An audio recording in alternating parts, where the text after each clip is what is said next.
So hi guys, welcome to my channel PhyTech, an easy solution for physics. So guys, mainly in the last class we discussed about the series and parallel combination, about the power, about the Joule's law of heating. Today we are going to discuss about some important points related to resistivity, as well as we are going to discuss about heating effect of current and what are the applications of heating effect of current. So now let's start with resistivity.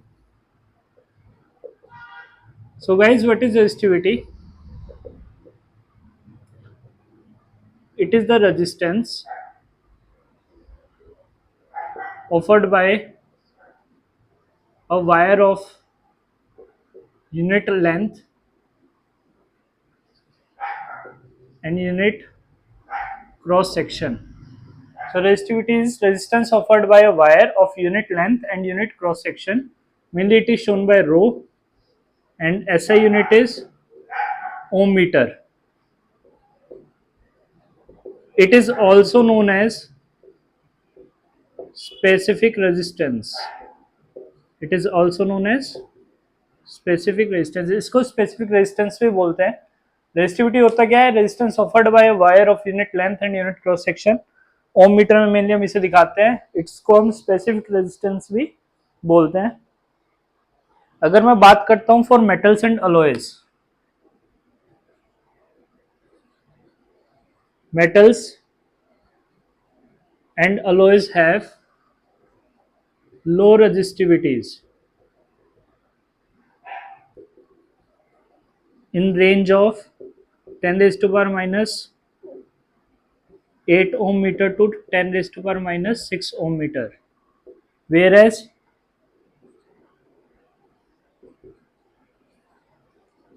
insulators like glass, rubber have high resistivities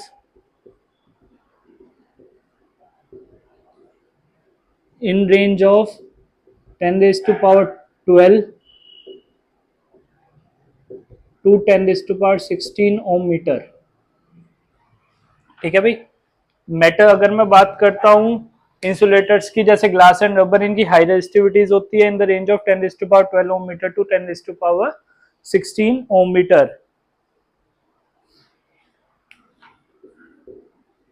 Temperature affects both resistance and resistivity. Temperature resistance को भी effect करता है और हमेशा resistivity को भी effect करता है. Next, alloys resistivity is higher than its constituent metals. alloys जिस मेटल से मिलके बनते हैं उनकी रेजिस्टिविटी हाई होती है as compare to the metals जिससे वो मिलके बने हैं. कोई doubt guys?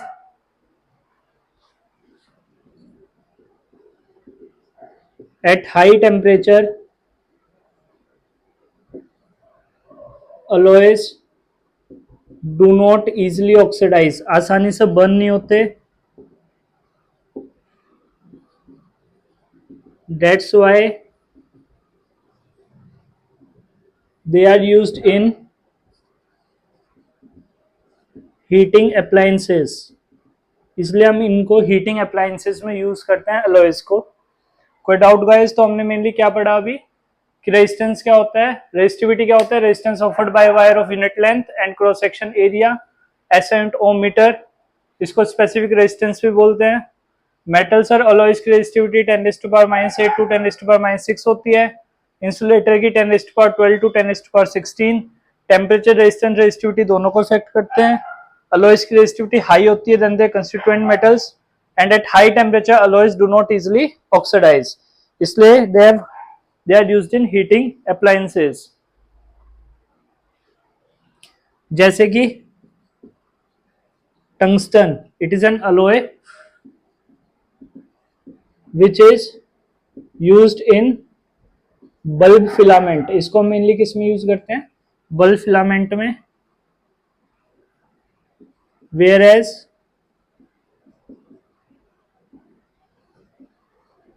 copper and aluminium is used in transmission. Copper and aluminium को मेनली किस में यूज करते हैं? ट्रांसमिशंस में यूज करते हैं। कोई डाउट गाइस रेजिस्टिविटी के बारे में? कुछ इंपॉर्टेंट पॉइंट्स हैं एंड एग्जाम पर्सपेक्टिव से भी इंपॉर्टेंट है, क्योंकि वन वर्ड्स हो गए, एमसीक्यूज हो गए, उसमें काफी सारे क्वेश्चंस इसके रिलेटेड आ सकते हैं। So moving forward we will see effect of temperature. Temperature का क्या इफेक्ट होता है? Effect of temperature, what is the effect of temperature? Temperature का क्या इफेक्ट होता है?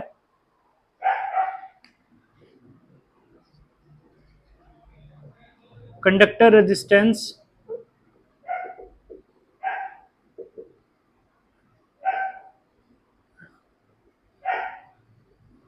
increases linearly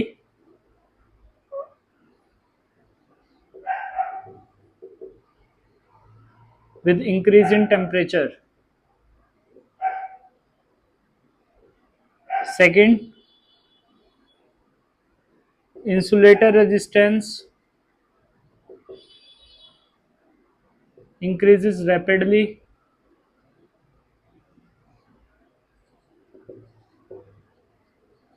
with increase in temperature. Third case is semiconductor temperature rises. अगर हम सेमीकंडक्टर के टेम्परेचर को बढ़ाते हैं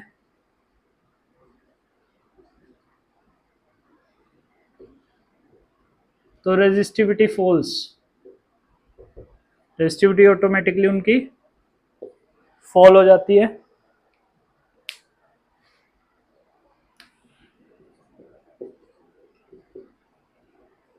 As temperature rises, resistivity of alloys increases. तो रेजिस्टिविटी एक ऐसा पैरामीटर होता है जो सिर्फ टेम्परेचर पे डिपेंड करता है और किसी पैरामीटर पे वो डिपेंड नहीं करता। रेजिस्टेंस की बात करते हैं तो कंडक्टर का रेजिस्टेंस बढ़ता है टेम्परेचर के साथ, इंसुलेटर का भी रेजिस्टेंस बढ़ता है। सेमीकंडक्टर के केस में अगर टेम्परेचर बढ़ाओगे तो रेजिस्टिविटी घटेगी, एलॉय के केस में बढ़ेगी। तो मेनली ये क्या है? Effect of temperature. मेनली हमारे सेमीकंडक्टर्स होते क्या है? Materials whose resistivity lies between conductor and insulator. ऐसे मटेरियल जिनकी कंडक्टिविटी किसके बीच में लाई करती है? कंडक्टर और इंसुलेटर के बीच में। इनकी range around 10⁻⁻⁶ ohm metre to 10⁻12 ohm metre होती है।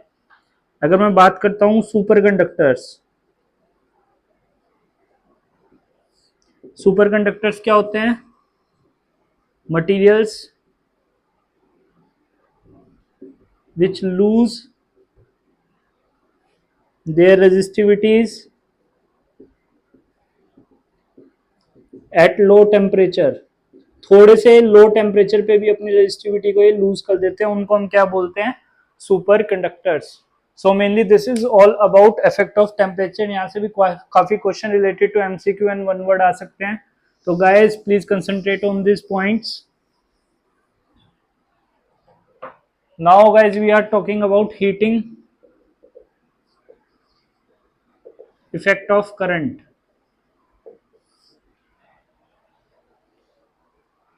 हीटिंग इफेक्ट ऑफ करंट क्या होता है? मेनली अगर मैं बात करता हूँ हीटिंग इफेक्ट ऑफ करंट की, the source dissipates energy in the form of heat in a resistive circuit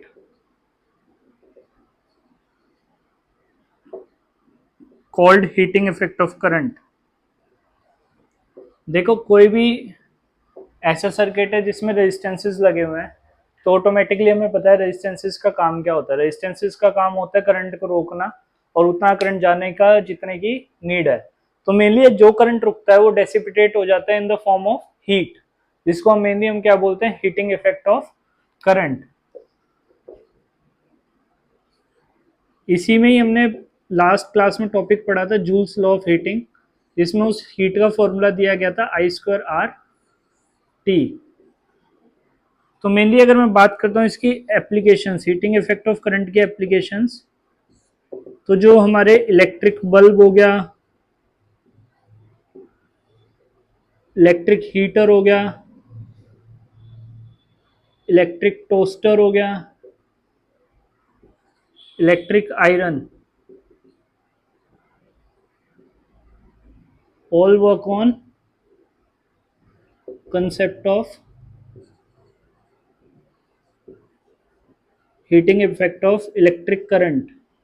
सब ये heating effect of electric current के कंसेप्ट पे वर्क करते हैं।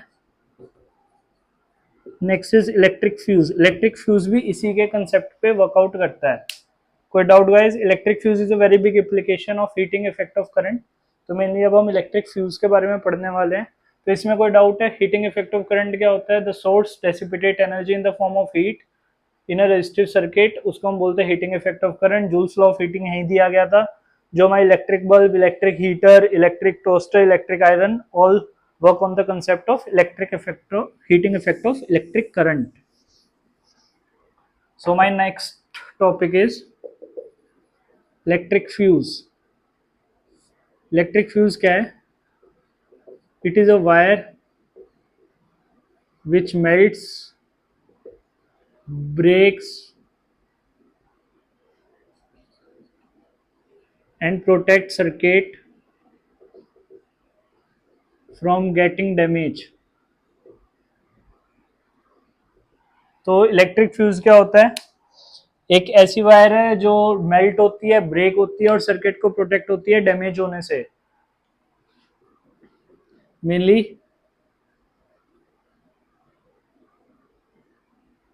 it interrupts the high flowing electric current। ये high flowing electric current को क्या करती है? इंटरप्ट करती है, रोकती है। It consist of a wire which is made of aluminium, copper, iron and lead alloys। इसके बाद इसमें एक वायर होती है जो किससे बनी होती है? Aluminium, copper, iron and lead alloys। When a large current flows through it, the wire gets melt and circuit breaks। So circuit gets safe from getting damage। तो होता क्या नॉर्मली, जब large amount of current flow कर रहा होता है तो जो वायर होती है वो मेल्ट हो जाती है। हाई मेल्टिंग पॉइंट होता है उस वायर का। जब वो मेल्ट हो जाती है सर्किट क्या होता है? ब्रेक होता है। नॉर्मल करंट पे वो कभी भी मेल्ट नहीं होगी। जब लार्ज अमाउंट ऑफ करंट जाता है तभी वो ब्रेक होती है, क्योंकि उसका हाई मेल्टिंग पॉइंट होता है। तो जैसे वो ब्रेक होती है ऑटोमेटिकली सर्किट ब्रेक हो जाता है और हमारा सर्किट डैमेज होने से बच जाता है। तो this is all about electric fuse. क्या होती है? एक वायर होती है जो मेल्ट होती है, ब्रेक होती है और सर्किट को डैमेज से बचाती है, हाई फ्लोइंग करंट को इंटरप्ट करती है। ये एक वायर जो कॉपर, एल्यूमिनियम, आयरन या लेड अलॉय से मिलके बनती है। So last topic is calculation of commercial household electricity. Commercial household electricity calculation. So हमारी जो कमर्शियल हाउस होल्ड इलेक्ट्रिसिटी का मतलब क्या है? जो घर पे इलेक्ट्रिसिटी आती है उसका बिल कैसे निकालते हैं? Commercial house hold electricity is measured in units. वो किस में मेजर करते हैं हम? यूनिट्स में। जिसमें मेरी 1 यूनिट किसके इक्वल होती है? 1 किलोवाट आर। किसके इक्वल होती है भाई? 1 किलोवाट आर के इक्वल होती है। अगर मैं बात करता हूँ 1 किलोवाट आर की, तो 1 kilowatt R is equal to, अगर किलोवाट को मैं वॉट में कन्वर्ट करूंगा तो 1000 और आर को सेकंड में करूंगा तो 3600 वॉट सेकंड। What second. जिसका मतलब 360,000 वॉट सेकंड होता है मेरा जूल। तो 3.6 इंटू 10⁻6 जूल। तो मेरा 1 किलोवाट आर किसके इक्वल होता है? 3.6 इंटू 10⁻6 जूल। तो जो भी हमारी इलेक्ट्रिसिटी मेजर करी जाती है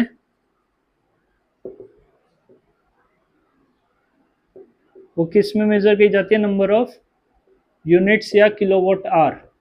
नंबर ऑफ यूनिट्स या किलोवाट आर। और अगर मुझे कॉस्ट ऑफ इलेक्ट्रिसिटी निकालनी है वो कैसे निकल जाएगी? Number of units into cost of 1 unit. जो भी गवर्नमेंट ने कॉस्ट ऑफ 1 यूनिट निकाल रखी है हम उसको टोटल नंबर ऑफ यूनिट से अगर मल्टीप्लाई कर देते हैं तो हमारे कमर्शियल हाउस होल्ड का इलेक्ट्रिसिटी बिल का अमाउंट आ जाता है। तो मेनली ये कंसेप्ट होता है घर का इलेक्ट्रिसिटी बिल निकालने का। सो गाइज इसी के साथ हमने अपने क्लास 10 के नॉर्मल थ्योरेटिकल टॉपिक सारे कवर कर लिए हैं। अगर आपको कोई भी डाउट आती है आप कमेंट्स में मेंशन कर सकते हैं। एंड सेकेंडली गाइज हम नेक्स्ट क्लास में मेनली हर टाइप के न्यूमेरिकल्स प्रैक्टिस आउट करेंगे related to every topic of electricity chapter. अगर कोई भी डाउट है please comment, please like and share the videos, also subscribe the channel and even और स्टूडेंट्स को चैनल भेजें जिससे कि और हम एक अच्छी कम्युनिटी बना सकें and we can practice out many questions. So guys पढ़ते रहो, take care and do like and subscribe. Bye bye, will meet in the next class.